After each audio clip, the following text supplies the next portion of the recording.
సుమన్ టీవీలో మీ business promotions కోసం ఈ కింది నెంబర్ను సంప్రదించగలరు.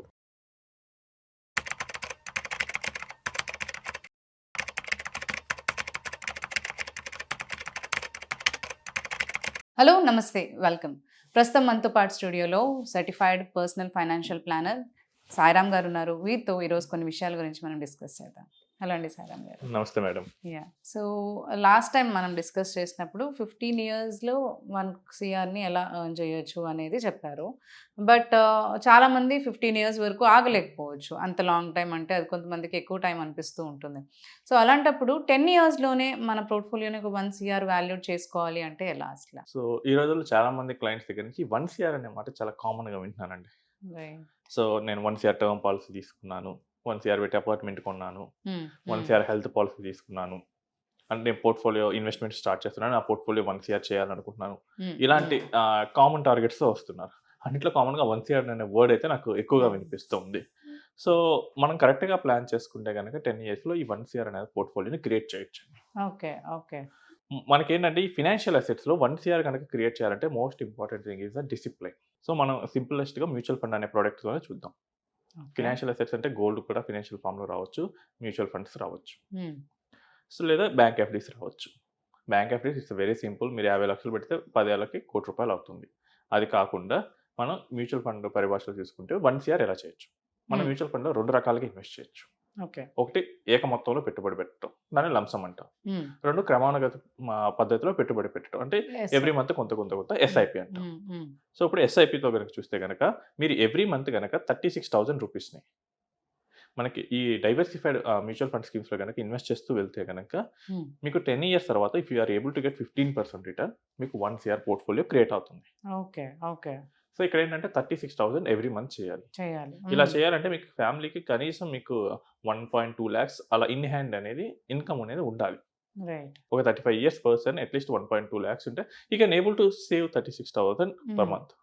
ఇంకో 30-40,000 ఈఎంఐస్కి వెళ్ళినా మిగతా ఫ్యామిలీ ఎక్స్పెన్సెస్ సరిపోతుంది. సో ఇదేంటంటే కొంచెం డీసెంట్ ఇన్కమ్ ఉన్న వాళ్ళకి పాసిబుల్ అవుతుంది, అండ్ మిడిల్ ఏజ్లో ఉన్న వాళ్ళు కూడా స్టార్ట్ చేయొచ్చు.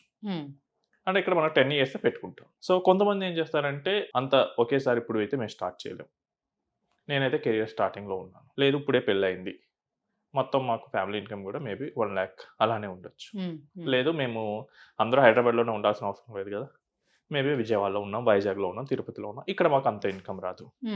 సో ఇప్పుడు ఏం చేయాలి?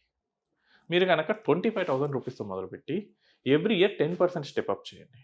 ఓకే. ఎందుకంటే ఆల్మోస్ట్ మనకి ఇన్కమ్ అయితే ఎవ్రీ ఇయర్ పెరుగుతూనే ఉంటుంది. యావరేజ్ 10% పెరిగింది అనుకుందాం. సో 10% చొప్పున మీరు వెళ్ళారు, అప్పుడు మీకు ఆటోమేటిక్గా 10th ఇయర్ ఎండ్ కల్లా మీకు 1 CR పోర్ట్ఫోలియో అనేది క్రియేట్ అవుతుంది.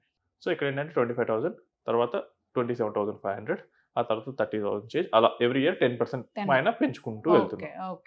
ఇక్కడ ఏంటంటే 25,000 చేయగలమా? నేను చాలా మంది దగ్గర చూశానండి, చాలా మంది ₹25,000 చిట్స్ వేస్తున్నారు.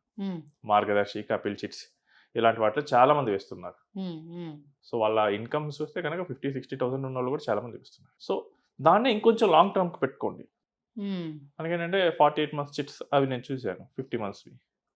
దాన్ని మనం 120 monthsకి పెట్టుకుందాం.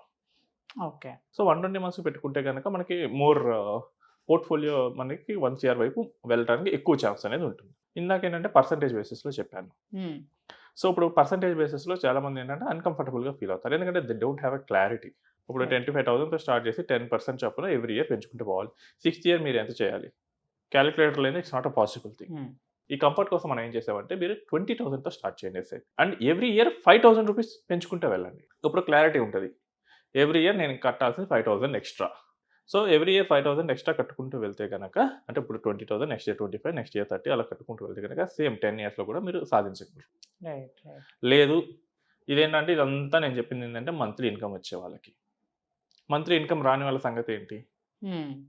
సో వీళ్ళు ఏం చేయాలంటే ఒకవేళ బిజినెస్ వాళ్ళు ఉన్నారు, లేదా అగ్రికల్చర్ బేసిస్ వాళ్ళు ఉన్నారు, సో వీళ్ళు ఏం చేస్తారంటే అట్లీస్ట్ ఒక ₹4 lakhs ఎవ్రీ ఇయర్ మీరేం చేయాలంటే ఏక మొత్తంలో మీకు వచ్చినప్పుడు, మేబీ మీకు క్రాప్ అమౌంట్ వచ్చినప్పుడల్లా, లేకపోతే బోనస్ వచ్చినప్పుడల్లా, లేకపోతే మీకు బిజినెస్ నుంచి ప్రాఫిట్ వచ్చినప్పుడల్లా మీరు తీసుకొని మ్యూచువల్ ఫండ్లో ఇన్వెస్ట్ చేసుకోండి. ఇలా అయినా మీరు సాధించవచ్చు. లేదు నేను ఓన్లీ వన్ టైం చేయాలనుకుంటున్నాను, ఇక తర్వాత నాకు అక్కర్లేదు అనుకుంటే కనుక మీకు ఎక్కడైనా 25 lakhs కనుక అమౌంట్ కనుక ఏదైనా సేల్ చేసినప్పుడు వచ్చినా లేకపోతే ఇన్హెరిటెన్స్గా వచ్చినా కానీ మీరు ఇన్వెస్ట్ చేయండి.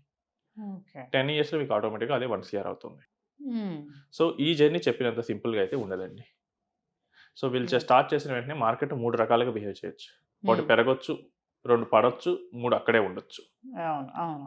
ఒకవేళ బాగానే పెరిగింది అనుకుందాం, వీళ్ళకి ఏంటంటే ఒక ఆలోచన వస్తుంది, మార్కెట్ బాగా పెరిగింది కదా, ఇంక ముందు ఏమైనా పెరగొచ్చా, మోస్ట్లీ పడే ఛాన్స్ ఎక్కువ ఉంటుంది కదా, నేను మళ్ళీ పడిన తర్వాత వస్తానని చెప్పేసి అమౌంట్ తీసేసే అవకాశం ఉంటుంది.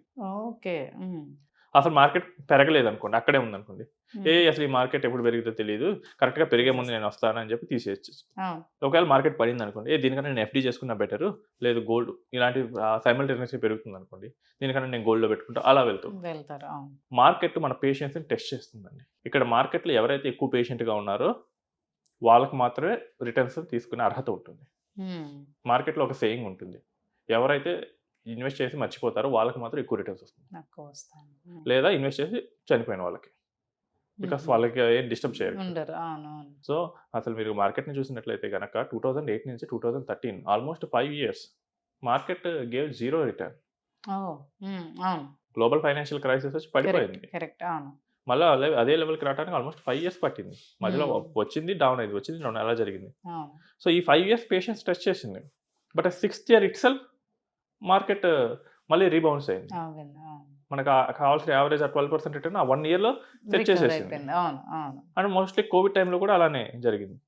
ఆ కోవిడ్ టైంలో అసలు పట్టం చూసి చాలా మంది అసలు ఇదేంటి, అసలు ఏం జరుగుతుంది and because no one has a clarity.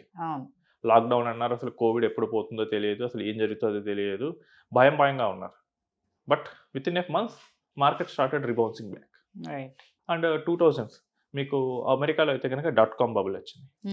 అప్పుడు ఏంటంటే అప్పుడప్పుడే మనకి జావా, పైథాన్ లాంగ్వేజెస్ ప్రాచుర్యంలో పొందే ఇంటర్నెట్ బేస్డ్గా మనకి ఎకానమీ అనేది ఓపెన్ అయింది. సో మీకు కనుక గుర్తుంటే కనుక 94 and 95 అమెజాన్ స్టార్ట్ అయింది. అంటే ఆన్లైన్లో ఈ కామర్స్ అంటే ఆన్లైన్లో వస్తువులు పెడతారు, డెలివరీ చేస్తారు, సేల్ అయ్యేంత అక్కడ జరుగుతుంది.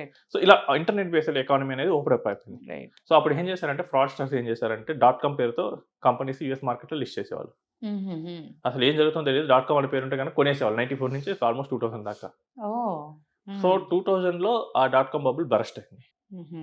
సో .com బబుల్ బరస్ట్ అవగానే ఒకేసారి లాస్ వచ్చింది. Again it took 4 to 5 years.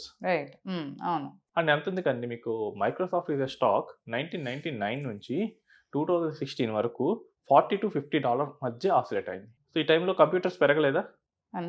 కంప్యూటర్స్లో కామన్గా వాడే ఓఎస్ ఏంటి? Microsoft. But it tested the investors patience.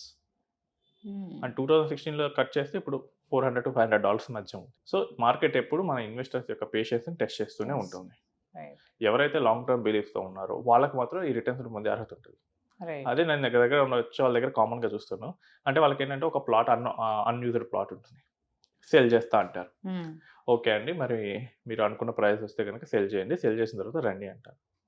So వీళ్ళు ఏంటంటే వెళ్తారు, మరి ఒక 6 months తర్వాత 1 year తర్వాత వీళ్ళు ట్రై టు ఫాలో అప్, అసలు ఏం జరిగిందండి ఏంటని చెప్పి. సార్ అనుకున్న రేట్ రావట్లేదండి, చాలా తక్కువ అడుగుతున్నారు అంటారు. చూడండి మార్కెట్లో ఈ రియల్ ఎస్టేట్ ప్రాపర్టీని అయితే వాళ్ళు అనుకున్న రేట్ రాకపోతే 1 year నుంచి వెయిట్ చేశారు, 2 years 3 years వెయిట్ చేసిన వాళ్ళు కూడా నాకు తెలుసు. బట్ అదే వీళ్ళు స్టాక్ మార్కెట్లో అసలు లేదు, నాకు నెగటివ్ కనిపిస్తుంది, నేను వెంటనే సెల్ చేస్తాను. మ్యూచువల్ ఫండ్స్ ఉంటే లిక్విడిటీ దీనికి ఉన్న ప్రధాన శత్రువు. అదే మళ్ళీ యాప్లో రోజు కనిపిస్తూ ఉంటుంది, అదే ప్లాట్ అయితే రోజు కనిపించదు. వీళ్ళు అమ్మాలనుకున్నప్పుడు మాత్రం దాని ప్రైస్ తెలుస్తుంది. అండ్ ఇంకొన్ని నేను సినారియోస్ చూశానండి, ఈ రియల్ ఎస్టేట్ ల్యాండ్స్ని జనరేషన్స్ కొద్దీ హోల్డ్ చేసిన వాళ్ళు ఉన్నారు. డెకేడ్స్ కొద్దీ దాన్ని నెక్స్ట్ ఆల్మోస్ట్ 30-40 years నేను ఈ ల్యాండ్ 30 years బ్యాక్ కొన్నాను, 40 years బ్యాక్ కొన్నాను అని కూడా నేను చూశాను. 30-40 years ల్యాండ్ హోల్డ్ చేశారు. అండ్ గోల్డ్ అయితే కనుక నేను చూసాను, ఇది మా అమ్మమ్మ చేయించింది, అదేమో నెక్స్ట్ జనరేషన్స్ కూడా ట్రాన్స్ఫర్ చేస్తారు. బట్ ఈక్విటీ విషయాలు అలా ఆలోచించరు. సో ఈ థాట్ ప్రాసెస్ వల్ల ఏమవుతుందంటే మనకి ఈ అనుకున్న ఈ గోల్ అనేది మిస్ అవుతుంది. 1 year, 1 year కదా, ఈవెన్ 10 years 100 years కూడా రీచ్ అవ్వచ్చు. So we have a client whose plan is getting 500 years and 1000 years. So వాళ్ళకి ఏంటంటే వాళ్ళు ఏమో ఒకేసారి ఆగర్భ శ్రీమంతులు ఏం కాదు, they are also working. Both wife and husband is working in a good positions. కాకపోతే ఏంటంటే వాళ్ళకి క్లారిటీ ఉంది. So they understand real estate. ఇక్కడ ఏంటంటే మనకి అనుకున్నప్పుడు లిక్విడిటీ రాదు, సో మనకి అనుకున్నప్పుడు లిక్విడిటీ కావాలి, మంచి రిటర్న్ కావాలంటే we have to go for and equities. So ఇలాంటి థాట్ క్లారిటీ ఉంటే కనుక we can able to get you this return అండి. 1 year కాదు, ఎంతైనా మనం పెట్టుకోవచ్చు, దాన్ని ఎర్న్ చేయొచ్చు. మన మనసుని మనం కంట్రోల్లో పెట్టుకుంటే. కరెక్ట్. యా, థ్యాంక్ యూ అండి, థ్యాంక్ యూ సో మచ్.